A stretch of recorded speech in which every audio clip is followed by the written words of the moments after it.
Have you ever thought about opening your own mobile cart or kiosk business? Maybe the facility you manage could establish new revenue by adding coffee, food, or retail services. Cart King International can be the answer to your needs. Cart King is a North American designer and manufacturer of the finest mobile coffee, food, and retail carts and kiosks. Cart King has been working with clients and corporations across North America for 20 years, providing innovative designs, custom manufacturing, and timely delivery. Carts and kiosks are fun, and so are the dozens of designs on our website. Please visit us today at www.cart-king.com or just call us at 1-877-986-7771 and get your sales rolling. PureSoapFlakes.com, 218-568-2525. Have you ever heard of Castile Soap? Pure Soap Flake Company handcrafts fine soap bars, laundry powder, and concentrated soap flakes using organic vegetable oils from their northern Minnesota facility. Bathe your body and wash your clothes with pure soap products that are free of fragrance, GMOs, palm oil, sodium lauryl sulfate, and synthetic additives. Keep it clean, folks. Pure Soap Flake Company products are kind to living creatures and sensitive skin, safe for drains and waterways, and work great in high-efficiency washers and top and front-loading machines. Order today at puresoapflakes.com, greenhome.com, amazon.com, or give them a call, 218-568-2525, 218-568-2525. Pure Soap Flake Company is a proud member of the Handcrafted Soap and Cosmetic Guild. Are you ready to change your life, but don't know how to start? Is your stress and worries keeping you awake at night? Have you been battling grief, anxiety, or depression all alone? Have you lost touch with your own sense of being or spirituality? Soul Free Therapies offers professional and affordable live video streaming counseling and coaching services from the comfort of your own home. Sessions offered in English, Spanish, and Portuguese.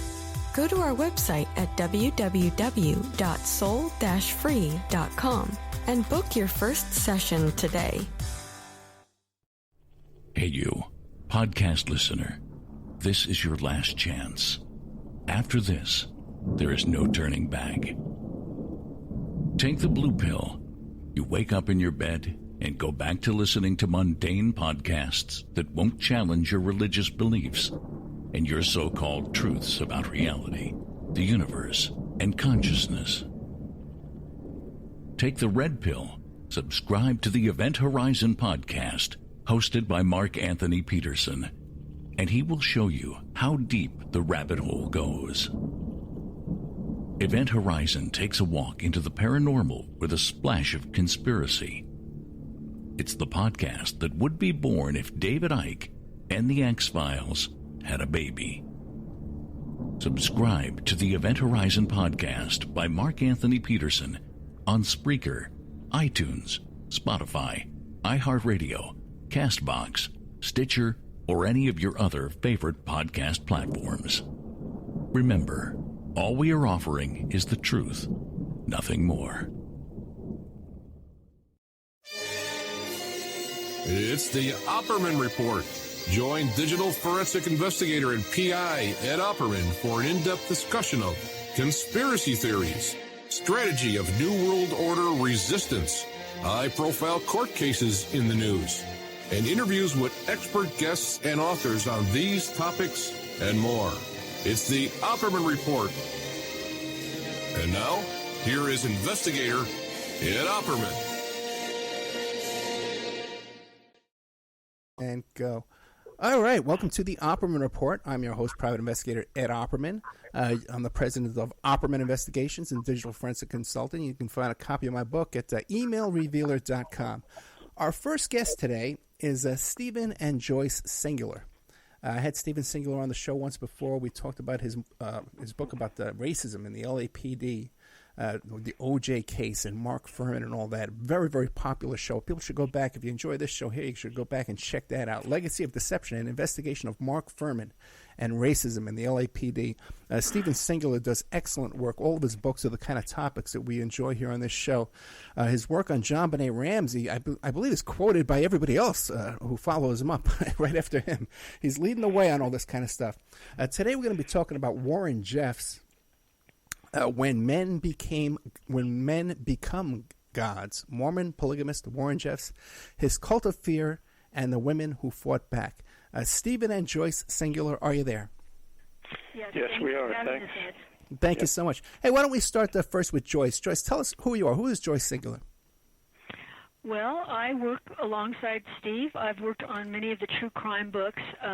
There's been 13 of them out of about more than 20 books that Steve has written. He also has written about sports figures and business books. And I started working with him shortly before we got married. I started attending murder trials and doing interviews, and it kind of evolved into a family business where I would go to trials and take notes. And if Steve was working on another project, then we would have, the combined male-female perspective, and we found that really enriched the stories to have not just two perspectives, but the male and female. That's very interesting. They just had that movie recently where it turned out that the wife was the one that was really writing all the books. Is that what's going on here, guys?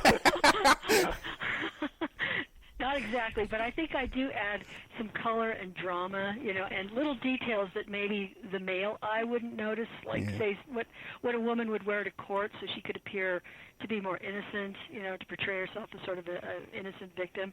I come in and do that kind of, sharp-eyed work. You know what's great, too? If you could find a spouse, a husband or a wife that has the same passion, the same goals and the same kind of hobbies and stuff like that, you can work like this something together. That's a blessing in your life, man. That's great. Stephen Singular, that's true. Tells you, isn't it, Stephen? I tell you, find a wife that wants to support you in your work and stuff. You can't ask for more than that. So tell us about yourself, Stephen Singular. Who are you? Who am I? Well, I'm a guy from a small town in the Midwest who grew up a little bit with the shadow of the In Cold Blood story hanging over us, all of us in Kansas. That was the first real big true crime story, published in the New Yorker in 1965, and then published as a book, and then turned into a movie. And that kind of set the tone for all of the true crime writing that would follow. So I went to New York City for a while and worked there as a freelance writer, and then came to Denver. And, strangely enough, I came to Denver in September of 1981, and the first person I heard on the radio basically was someone named Alan Berg. And Alan Berg was a very controversial talk show host here. It was the week of Yom Kippur, one of the holiest of Jewish holidays, and he was talking about anti-Semitism and racism and all these big American issues. And I said, I've got to get to know this guy. He was just fascinating. So I did. I wrote about him for the Denver Post in 1982. And then he was assassinated in 1984, probably the first political assassination in the history of Denver. In June of 1984, killed because of his ethnic background and some of his political views. At the time, the authorities thought, well, one deranged, listener had just gotten tired of him and took him out. But actually, it was an organized group of racist white supremacists from the Northwest called the Order. And the investigation into their crimes led to the largest probe of domestic terrorism in American history. So what started out as a seemingly sort of small murder case, turned into this huge investigation. And then the book came out in 87. It's called Talk to Death. And then in 1989, Oliver Stone made a movie somewhat based on the book. Not entirely, but... So that was sort of, my introduction really to writing about true crime and becoming involved in it. And then I met Joyce in 1990. Actually, the night we met, she expressed an interest in the subject matter, in true crime and in the Berg situation. I gave her the book, and we sort of launched a partnership from there, and we've been going ever since. Yep. And that case kind of led to the Mark Furman and the racism in the LAPD, right? Well, yeah, it did. It did because when I then researched the book on Berg, I met people all over the western United States who were investigating white supremacy and all that. There were enclaves of those people around Los Angeles in Southern California. And then 10 years later, 1994, about 7 weeks into the Simpson case, I got a call from someone I'd known at that time and gave me some very critical pieces of information about the case, which made their way into the trial. If you want the verification on this, you can go read Christopher Darden's 1996 best-selling book called In Contempt. If you go to page 178, it will say Mr. Darden wrote, Mr. Darden was one of the lead prosecutors in the case against O.J., that he wondered how much Simpson had paid for a defense that actually came from a true crime writer. So make of that what you will, but all of those dots have sort of been connected over the years. That's right. I forgot all about that. You provided all that information to the defense, right? First the prosecution first, wasn't it? Then the defense. Well, I was told I couldn't go to the prosecution because they'd never pay any attention to it, and then that proved to be very true. So the defense did use it, and some of it was used in very much in the trial. Okay, I encourage everybody to go back to our first interview and check that out. We spent 2 hours on that. Great content. And also, too, if you check out, I know Pierce Redmond has interviewed me a few times about the John Benet Ramsey case, so people should check that out as well. But today we're talking about Warren Jeffs, which is a fascinating subject all in itself. Who was Warren Jeffs? Well, Warren Jeffs was the son of Rulon Jeffs, who was on what's called the Priesthood Council in what's called the FLDS. As most people know, the LDS Church, the Church of Latter Day Saints, is the mainstream Mormon religion coming out of Salt Lake City. It's a long, complicated story, but the people who did not want to give up polygamy for Utah to join the United States in the 1890s just felt that that would be a betrayal of their religion if they actually turned their back on polygamy, because the founder of Mormonism, Joseph Smith, that's what he practiced, that's what Brigham Young practiced, and they decided to just break off and go to southern Utah and start their own basic religion and community there. They're called the FLDS, which is Fundamentalist Latter Day Saints. So in the 1980s, Rulon was on what's called the Priesthood Council of that religion, one of 7 men. Then he became the prophet, who's the head of the whole thing, and Warren Jeffs was his favorite son. Rulon had, you never know what the accurate number is, maybe 30 wives, maybe 40 wives, and maybe 50 children. It's impossible to determine. So Warren was his favorite, and he made him a teacher at his academy outside of Salt Lake City before they all moved down to the border towns down there called Colorado City, Arizona, and Hilldale, Utah. And then Rulon started the process of failing and dying in the late 90s, and that's when Warren stepped in and did things that the sect had never seen before. I mean, he was extreme to a degree that no one saw coming. It's also, I think, good to interject here that where they settled in southern Utah, border of Arizona and Utah, is very remote. It's in the shadow of Zion National Park. It's about 100 miles northwest of the Grand Canyon, and it's very secluded. And that it enabled them to kind of fly under the radar with their activities for many years. Right. And they wanted to be on the border because it creates legal problems with jurisdictions. If you cross this line, you're in Arizona. If you cross the street, you're in Utah. And so, the isolation and that was to their advantage. Also, sure, I'm sure that they controlled and owned, like, the sheriff and the prosecutor in their town anyway, right? All of the police were FLDS, and all of them were under control. Not so much maybe in earlier days, but when Warren Jeffs came in, they were all under his control. So you say things got much worse when Warren Jeffs came in. Describe what happened.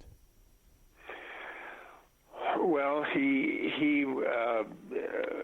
sort of used these tactics in this academy where he was teaching kids. Initially, he would sort of divide them against one another, make very strict demands on them, get them to sort of tell stories about their parents, and then he would use that information against the parents to punish them. So when he got down there, he started doing the same thing with adults, except it was more outlandish. He would take somebody who'd been in the church for a long time and had given them a lot of money and been in favor and say, you're a real sinner. You need to go away and to another town somewhere, write down all of your sins, make a list, and then give it to me. When that person would go away, he would literally take their wives and their children and give them to somebody else. He would just break up families and tear them apart and then not let the father come back in after that. And he was always telling the girls to keep sweet. That was one of their phrases, keep sweet and obedient, so that they would always, do what he would say and not question anything, not question the marriages that he would arrange for them, even if they were young girls marrying much more older men. Yeah, so there were lots of reports of, underage marriage, forced marriage, crossing state lines for sexual activity, which is their illicit sexual activity, which is a violation of the Mann Act, incest, et cetera, et cetera.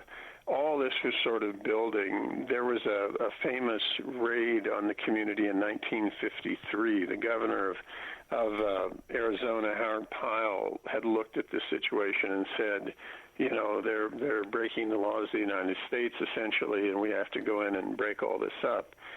And they did that, but it backfired. The press was there, and they took all these pictures of families being torn apart and fathers being put in jail, and basically it didn't work. The fathers came back, and the message that was sent from that was, politicians and law enforcement, leave this alone. It's just too much trouble to deal with.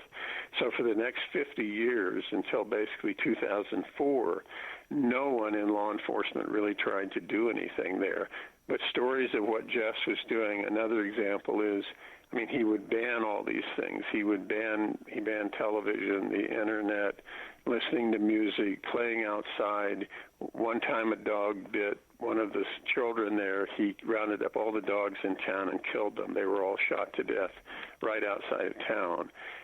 People there had never, like a lot of situations of this nature, they think somebody will rein him in, or he'll stop, or he'll become reasonable at some point. But psychopaths don't do that. And the more he did, the more he just kept doing. When his father died in 2002, he started taking all of his wives unto him. We don't know how many wives Jess had. It could have been 70, it could have been 80. But, he was just far more dangerous than the community realized. Now, with this one man running amok like this, there was no one in the church, the elders of the church, who would say, hey, this is crazy. We have to get together and put a stop to this. We have to overthrow him. Well, let's put it this way. In order to get another wife, let's say you have 19 wives, but you really want 20, right? You have to get the approval of the prophet. The prophet is the only one. That was one of his core teachings. The prophet assigns all marriages, and the prophet is never wrong. So let's say you're pining for wife number 20, but you can't have her. You have to do whatever it takes to please the prophet. And that's what most of the people there did. And if they didn't do it, then he banished them from the community, so they were just sent away. Also, and a core problem with polygamy, obviously, is that if one person marries 30 women, there aren't enough women to go around. Right. So he also started banishing all teenage boys, not all, but many teenage boys and young men, and they were sent off to places like Las Vegas and Salt Lake City. They had no, training, very little education, very little experience with the modern world, and then the stories roll out from there about drug abuse, crime, murder, etc. So it was just this complete assault on what the community had been. Now, when did all this come to your attention, you and Joyce, and you decided, hey, let's go down and investigate this? Well, Steve, what year was it that you were on Anderson Cooper?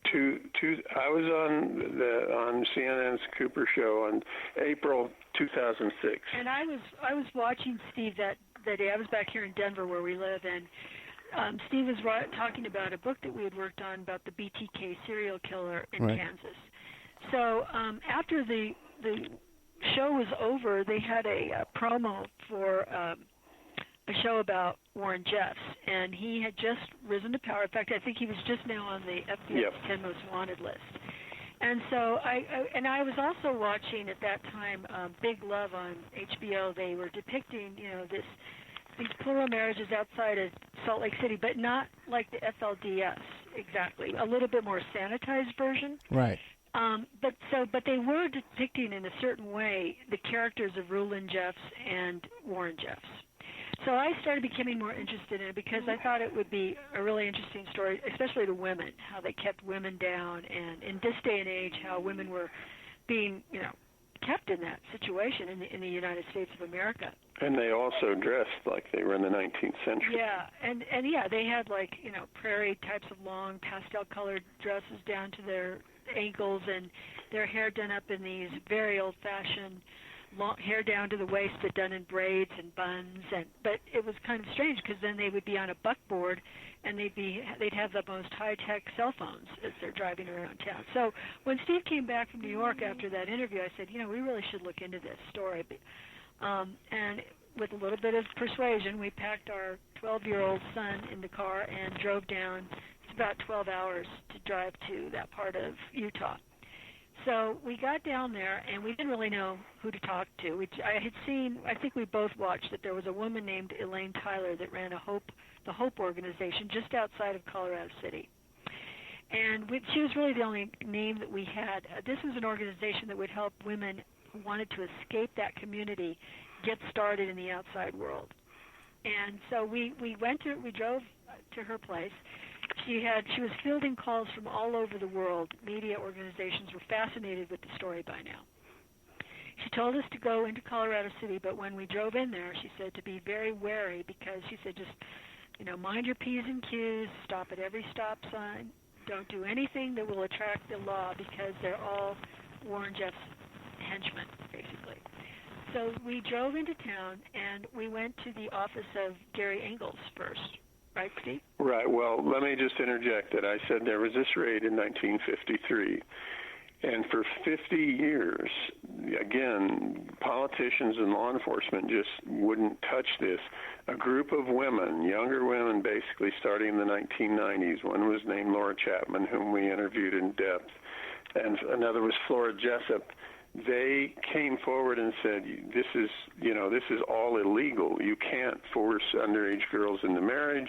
You can't, have all of these polygamous practices going on, and you have to start enforcing the law here the way it's enforced elsewhere. And finally, this began to sink in, and the Arizona side of it, Mojave County, hired this ex-Denver police officer named Gary Engels, who had the hide of a absolute mule, and sent him in there. In other words, there were about 6,000 to 8,000 people living there. All of the law enforcement was in Jeff's pocket, and here comes one guy in to basically investigate them for criminal behavior. So he was by far the most hated person in town, and Elaine said, well, drive out to his trailer on the edge of the community and see if you can talk to him. So tell him what happened, Joe. Well, so he was very nice and said he would give us a tour of the town. And my son and I got in the back, and Steve and he were in the front, and he was in like an SUV. And we started driving to the edge of town, and we'd see people, we could see them peering out and these compounds that they lived in were huge, surrounded by giant cement walls. I mean, just huge. In order to house a family that big, of course, you have to have a compound to house them. And so he drove us around the town, fairly small town, and whenever they would see us coming, they recognized his car, so women would gather up the children, and they would leave, and you felt really intimidated. And so all of a sudden, we're driving through town, and then we noticed that these two black vehicles started tailing us, and he told us that it was Warren Jeffs' people, watching us.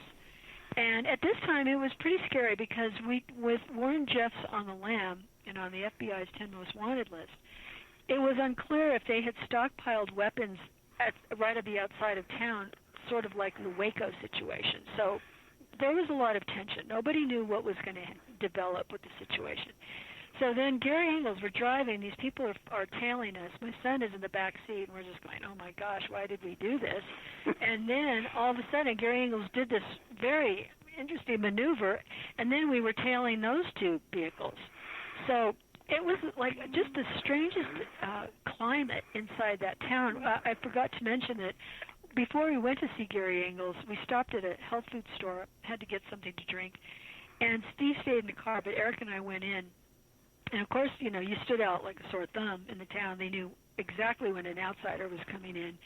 And I could hear them in the background saying about us, look at that, look at that.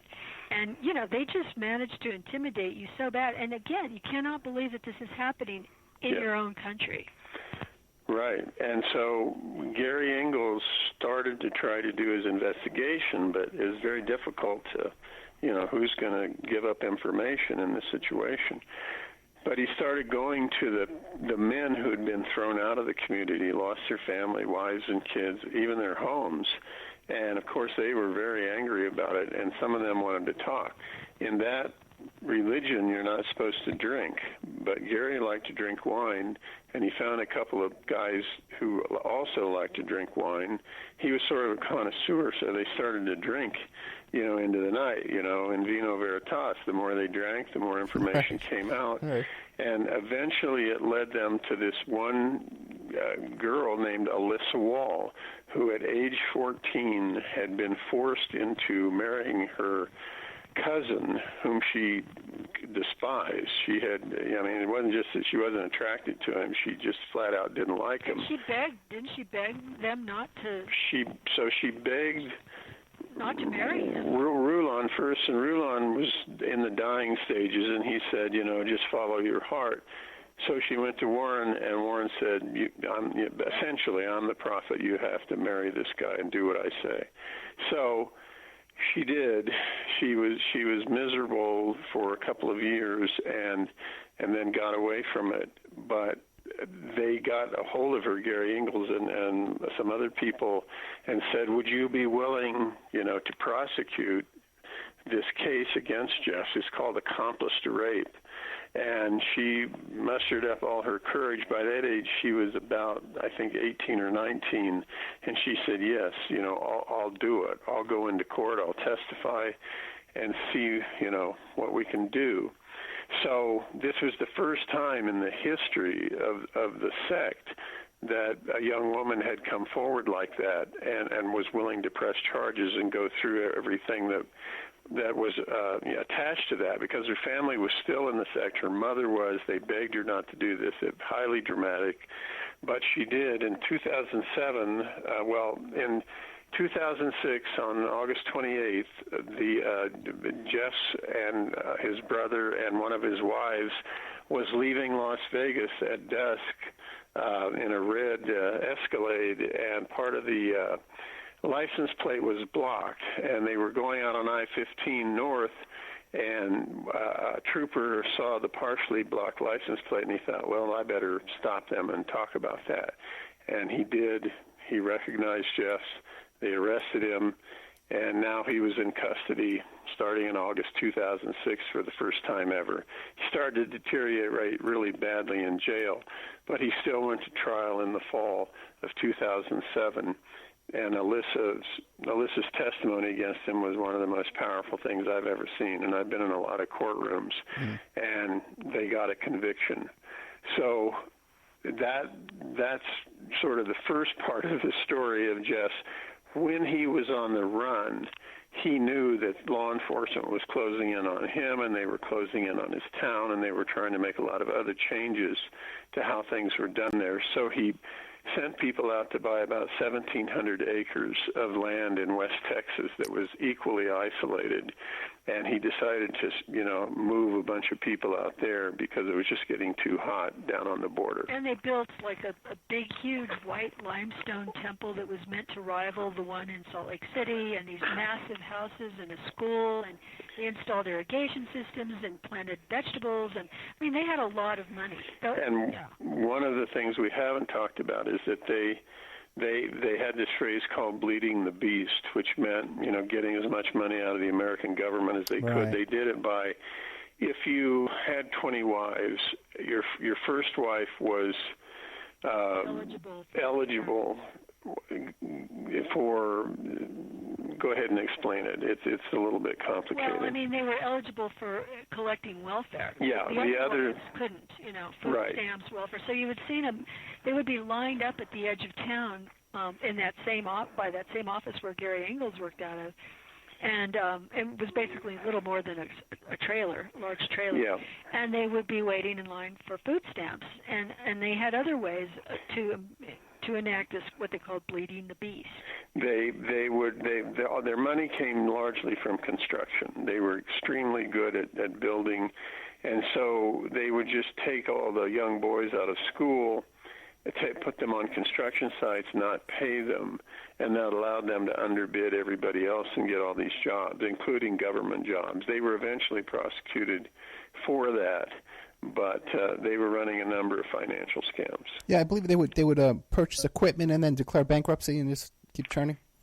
Yeah. That was another thing. They were very clever.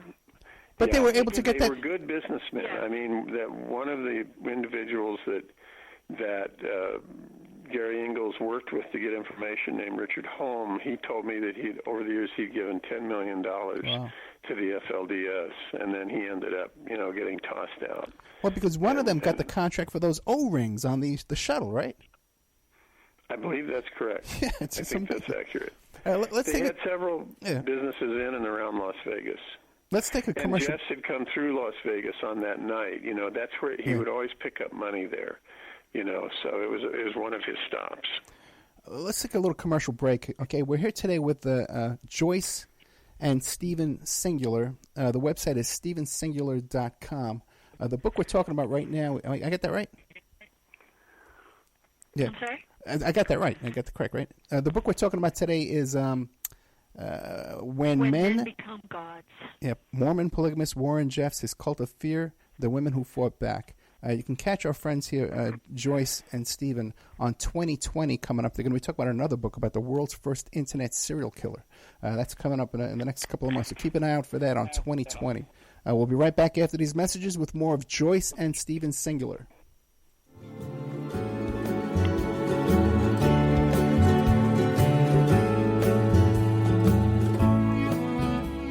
And now a word from our sponsors.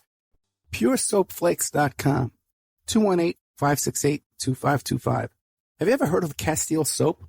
Pure Soap Flake Company handcrafts fine soap bars, laundry powder, and concentrated soap flakes using organic vegetable oils from their northern Minnesota facility. Bathe your body and wash your clothes with Pure Soap products that are free of fragrance, GMOs, palm oil, sodium lauryl sulfate, and synthetic additives. Keep it clean, folks.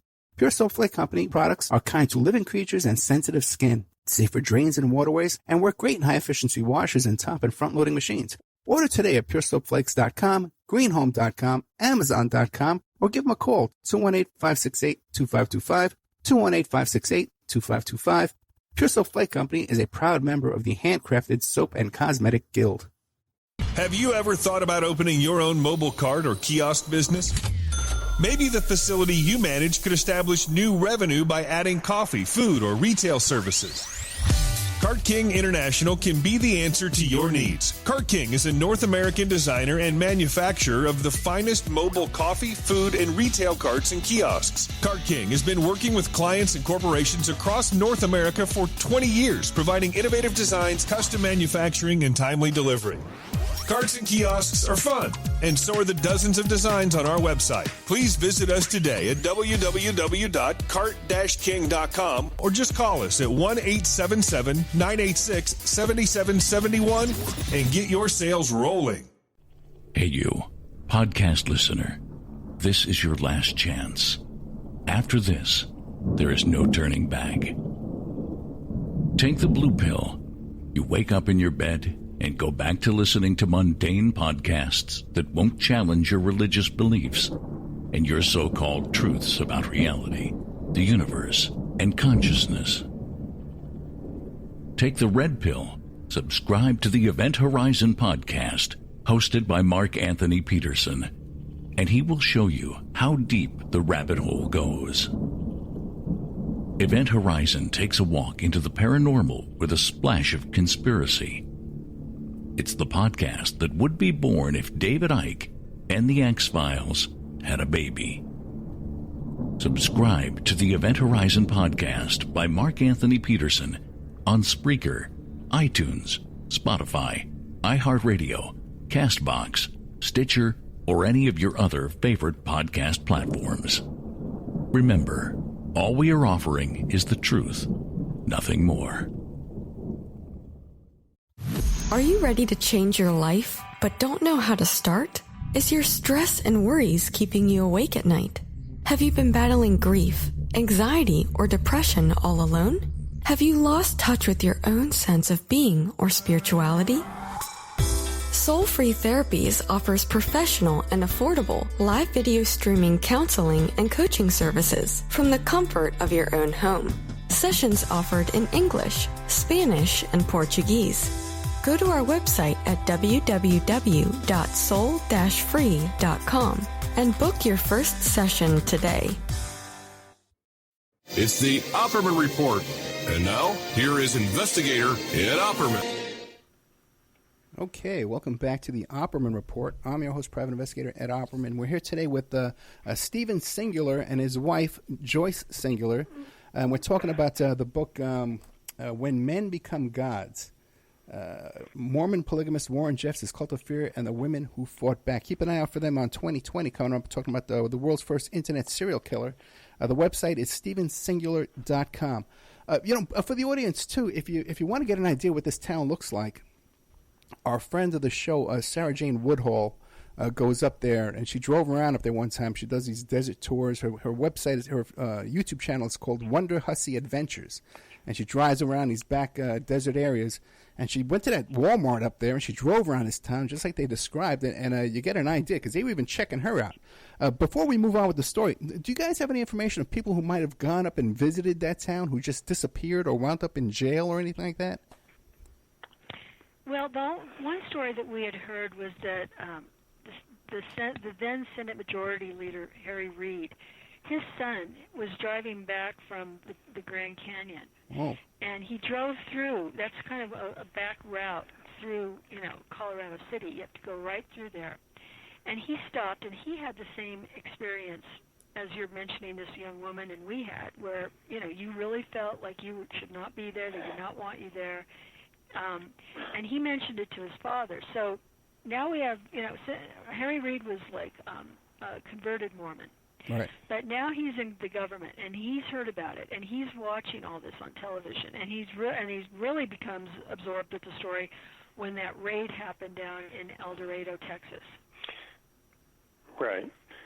So the book was scheduled to come out, When Men Become Gods, about May 1st of 2008. The trial ended the previous fall. Jeffs was in prison in Utah, and on April 4th of 2008, the ranch, it was called Yearning for Zion Ranch, which was the compound now down in Texas, as Joyce said, with the huge white temple, huge houses, school, etc. They were basically relocating. And law enforcement got a call that there were a lot of underage pregnant girls there and sex abuse and things like that. So they planned basically a raid. The call turned out to be a hoax, actually. Some woman in Colorado had made the call, but it prompted law enforcement to go out there to get onto the ranch and to actually obtain documents and other materials from the ranch, and particularly from the temple. And there were photos. Like Richard Nixon, Warren Jeffs had kept a great record of his activities, including photos of him kissing 11-year-old girls and apparently marrying an 11-year-old girl. And they had like a secret room behind the main altar in that in that temple, where there was like the sacred bed. Right. So there was a great record of criminal activity. His conviction in Utah from 2007 was actually overturned because of some bad jury instructions, but he was still in custody. And when all this went on in Texas, then they basically just shifted him down there to be tried in the Texas court system, which he was in 2000. Well, what I should say is that he when the authorities went onto the ranch and started looking into these allegations of pregnant girls, etc., they took, some people will recall this, in 2008, they took 438 kids off of the ranch. They brought in all these buses, and it basically set off the largest child custody case in American history. The kids were scattered all over Texas, and the legal proceedings were crazy because most of them had their own lawyer. So you had like 400 lawyers getting together in San Angelo, Texas, to try to figure all this out. Basically, what happened was just what happened in the 1953 raid. They determined that the caller was a fraud, and all but one of the girls or the children are returned to their families. So, but it was an incredible story, and the next phase of it was Jeff's going to trial in Texas. Well, let me ask you a question then. If Jeff's is going to trial, but what if you're talking about all these 12, 13-year-old girls are turning up pregnant, there's teachers that see this, there's nurses, there's doctors that are delivering these babies, the local police department is seeing this, these are all mandatory reporters. How many of them are in jail right now? Well, when Gary Ingalls did his investigation, that's a really good question. It's unbelievable. They were able to determine they had 8 criminal prosecutions. Now, that's not a lot, but it's better than nothing.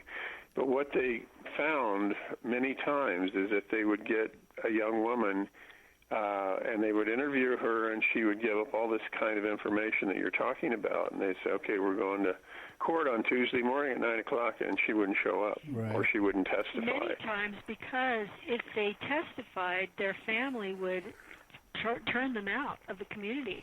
And this is the only family they knew. And it was very hard for them to start life outside of the community. They had no skills.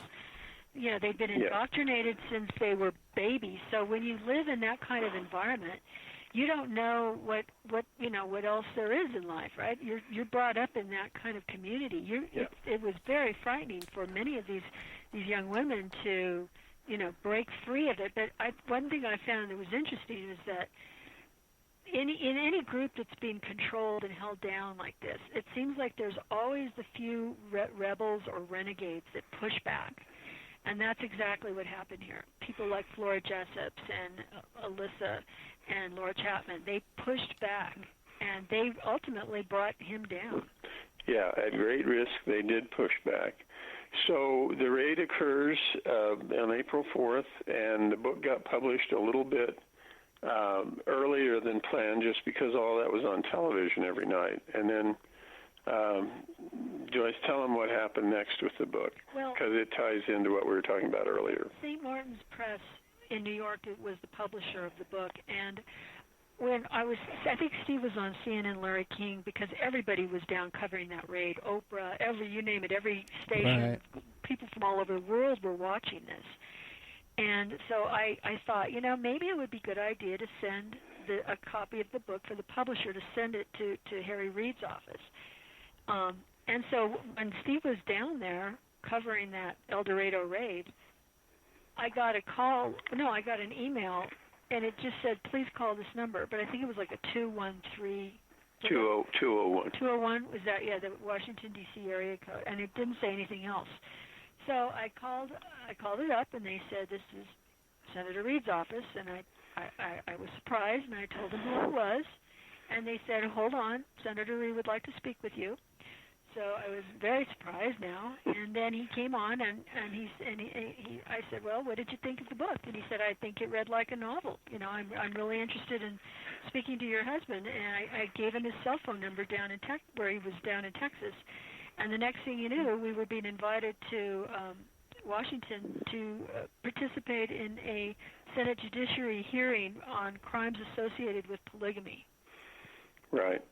So Harry Reid, as you probably know, and some of the listeners, was a prosecutor in Las Vegas. And he's a much tougher guy maybe than he appears to be.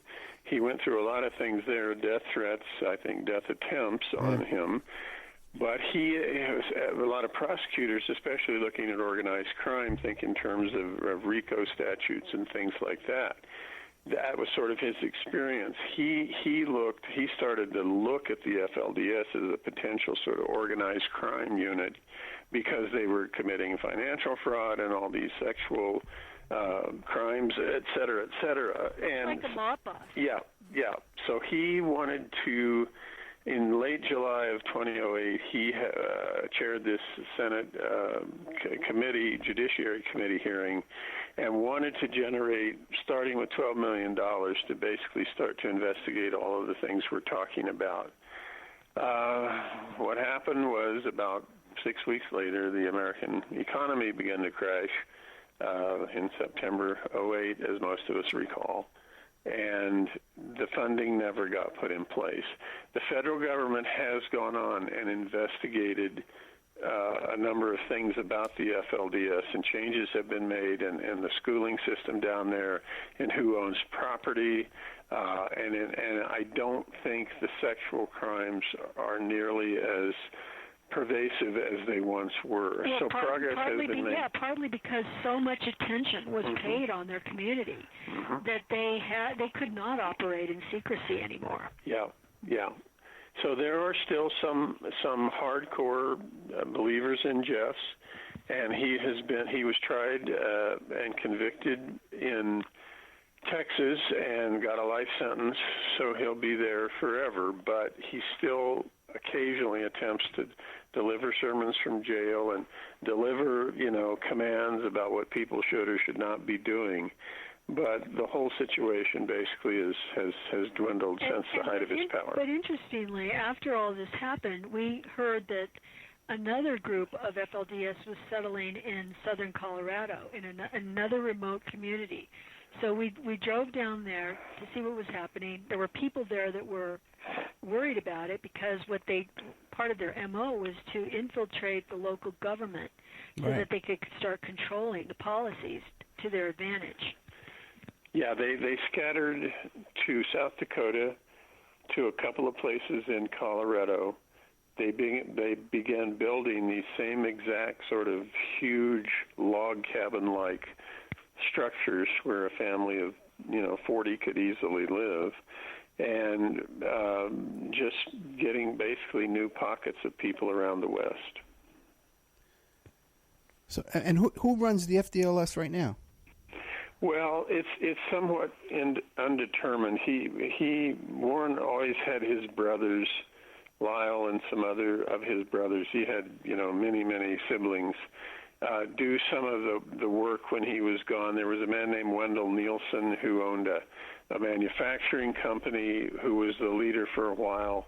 It's just a lot more scattered than it once was. The structure's sort of been taken down. And even when he was in prison, at one point, Warren, who did not handle prison well, said all of a sudden started declaring, "I am not the prophet. I am not the prophet." So now he's sending mixed signals, So it's unclear how much hold he still has over the community.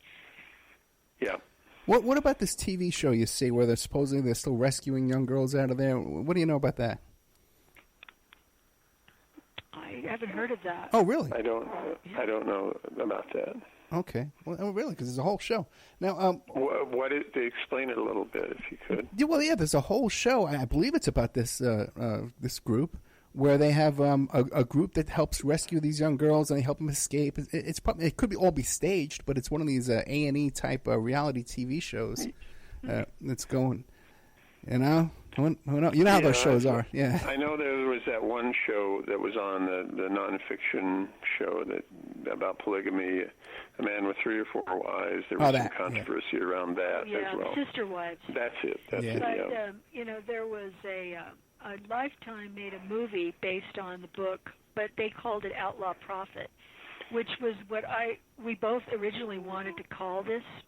Instead of When Men Become Gods, we wanted it to be called Outlaw Prophet because, that's what he was. He was a prophet, but it was like an outlaw in the Old West, right. Wanted. Yeah, and he was on the run for about 2 years. I mean, he managed to escape law enforcement. He's a very hard person to disguise. I mean, he's about 6'4", rail thin, weighed about 150 pounds, but he would travel around the West. He did this in Colorado and other places.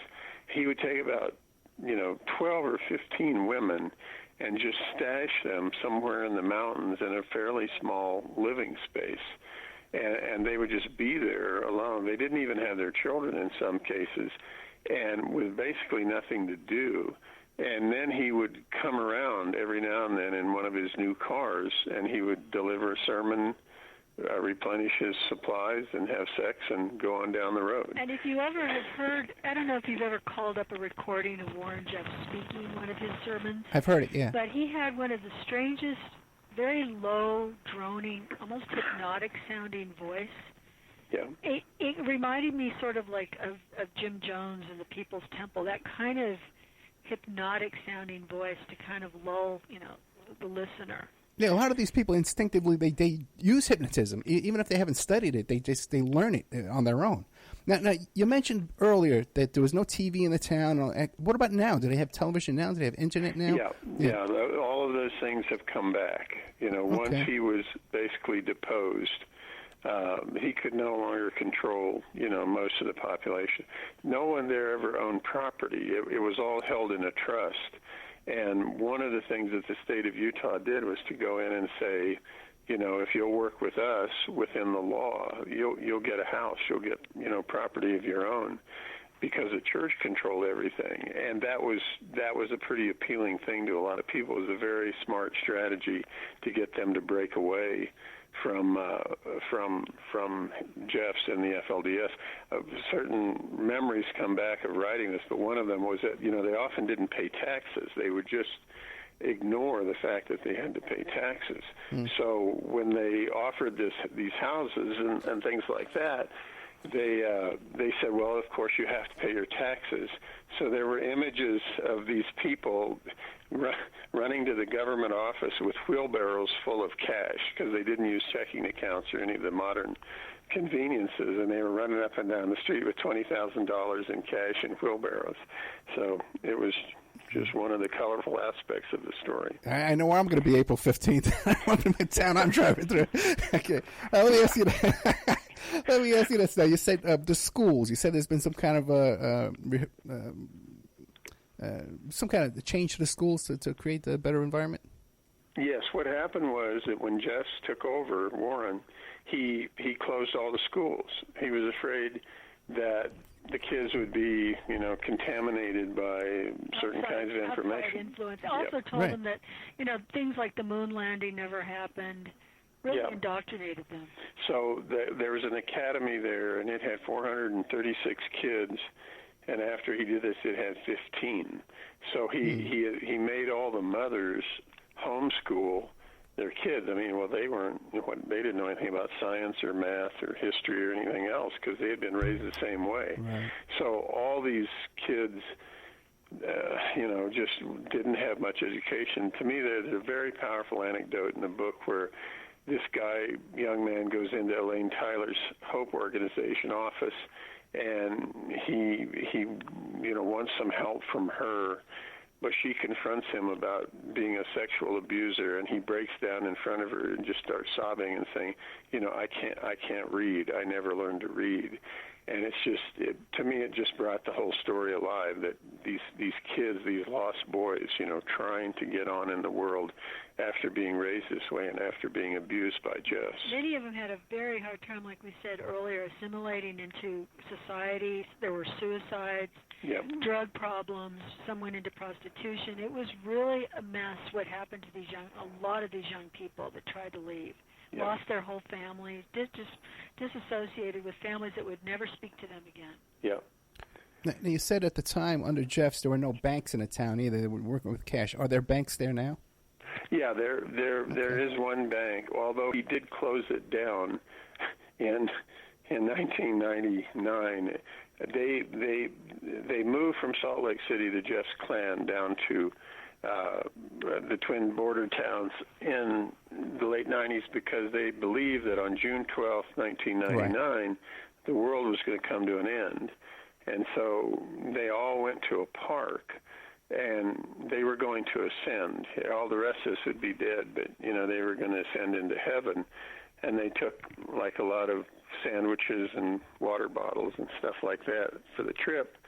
But, it didn't happen. So he'd closed the banks prior to that, saying, your money won't be worth anything after June 12th anyway. Oh, my God. Guys, we are out of time. Okay, this is a fascinating story. But you guys keep an eye on what's going on down there, right? We do, and we do with Jeff's too. Again, he's been trying to claim mental incompetency so they can't sue, the FLDS now for a lot more money. This is another attack on them from people who escaped. And we're currently writing a book about an anthology on cults. Right. And so we're going to be including the Jeff story in that anthology. So, we do have to keep up with what's going on there now. How does this go on in 2019? How does this go on? It's just unbelievable. What do you want to leave us with, guys? We've got like 1 minute. Progress has been made. Yeah. Again, there are several heroes in this story. As Joyce said, the women who broke away, the rebels, were heroic. Elaine Tyler, Gary Ingalls, the private investigator named Sam Brower. They all came together to work with law enforcement to basically crack the FLDS apart. And there's still problems, but it's not like it was when we went down there 13 years ago. Okay. Well, listen, guys, keep an eye out for Stephen Singular and his wife, Joyce. First time I've talked to you, Joyce. On 2020, you're going to catch him on there at the world's first internet serial killer. All of their books are the kind of topics that my listeners enjoy here, so you really got to check it out. And go back and look at my previous interview with Stephen Singular, where we talk about O.J. Simpson and Mark Furman, and also to the work on John Benet Ramsey. I think is unsurpassed by anybody. I think everybody agrees with that. StephenSingular.com. Guys, thank you so much. Thank you. Thank you, Ed. Good night. All right, there we had Stephen and Joyce Singular. Great content. These guys are doing great work out there. I really appreciate it. Oh boy! But keep an eye too for Wonder Husky Adventures. You can see the videos for driving through that town. Fascinating, just fascinating story. I've been trying to do a show about this for quite some time. So if you enjoy this, check out our archives. You can go on Spreaker.com and SPREAKER.com and find the first show I did with Stephen Singular about Mark Furman. I think if you just Google Mark Furman, Stephen Singular, Ed Opperman, Spreaker, it'll come right up. And we did 2 hours. I remember I caught him in the middle of the night. He came up. He was just traveling. He got off an airplane, and he did 2 hours with me. And he kept making his noise, kept sighing. Like every time I asked a question, like my questions were stupid. So I didn't think he liked me. But I hear now he just does that all the time. I realize now that it's just the guy's just sighs when he breathes. That's just how he breathes. So I really regret not getting him back sooner, but I didn't think he enjoyed his time on the show. So now that I see that he has, I'll be definitely inviting him back for these other topics, because this is just right up our alley. All these things we're talking about here is all the stuff we talk about here all the time at OppermanReport.com. Keep an eye out. I got a bunch of great shows. I got a show with Pierce Rebin about Jeffrey Epstein coming up. I got a show with Ernest Del Casal about father's rights in family court and stuff like that. And then I have this guy called Uncle Bobby, Cephas Johnson, coming on to talk about his nephew, Oscar Grant, who was murdered by the police officer in 2009 at the BART station down there. It was caught on video. And horrific death. The young man died way too soon, and his father fights for social justice now. So thank you so much.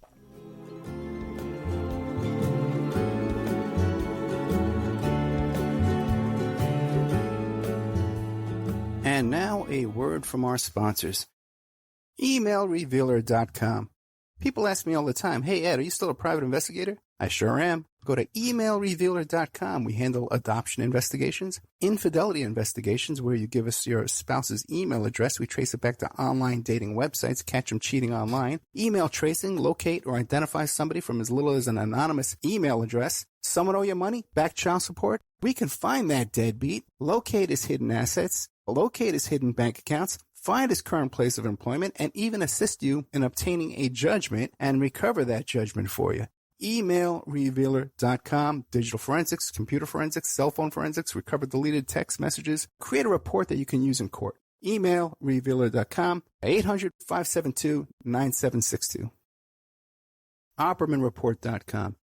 Hey, do you like what you're hearing? Do you like the work that you see us doing here at Opperman Report? You can support that work by becoming a member at OppermanReport.com. And as you have access to over 200 exclusive shows and interviews that you can't find on YouTube or Spreaker or iHeart or iTunes or KYAH. You can't find them anywhere else online, exclusive to our member sections, to our members. Also, too, there's images, videos, documents, court docs, a lot of content there at OppermanReport.com. And it's the memberships that support the Opperman Report and allow us to play these shows for free on Friday nights and Saturday nights on all the stations you hear us on. You can also make a donation at OppermanReport.com. If you want to support the show and become a member, I can give you a discount. I'll give you 13 months for $65 if you email me directly at OppermanReport@gmail.com.